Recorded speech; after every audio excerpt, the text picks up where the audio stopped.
शालिनी ने धीरे धीरे बाथरूम का आखिरी दरवाजा खोला। सामने का दृश्य देखकर उसकी सांस अटक गई। एक सूखी लाश जिसका पूरा शरीर लोहे की तारों में कस कर लिपटा हुआ था, वह एक अजीब और विकृत मुद्रा में जमीन पर पड़ी थी। हिम्मत जुटाकर शाओली ने दीवार पर देखा, जहां एक तीर का निशान लाश के मुंह की ओर इशारा कर रहा था। कांपते हाथों से उसने लाश के मुंह से एक वस्तु निकाल ली। जैसे ही वह बाथरूम से भागने लगी, वही रहस्यमयी सायरन जैसी आवाज फिर से गूंज उठी।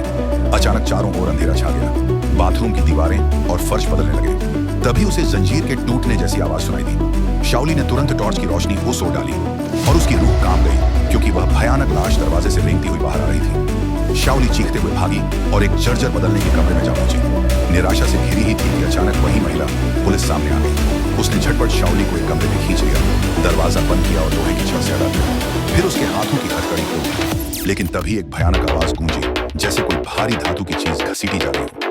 अगले ही पल एक विशाल तलवार लोहे के दरवाजे को चीरती हुई भीतर घुस आई।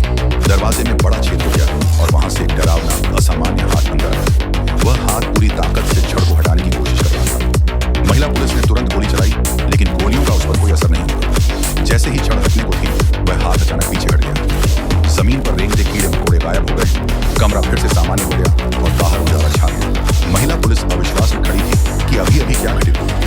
उसी समय शाओली ने अपनी जेब से वो वस्तु निकाली जो उसने लाश के मुंह से निकाली थी। उस पर एक होटल का नाम लिखा था। शाओली को यकीन था कि यही उसकी बेटी को ढूंढने का सुराग है। दोनों उस संकेत के आधार पर एक सुनसान परित्यक्त होटल पहुंचे।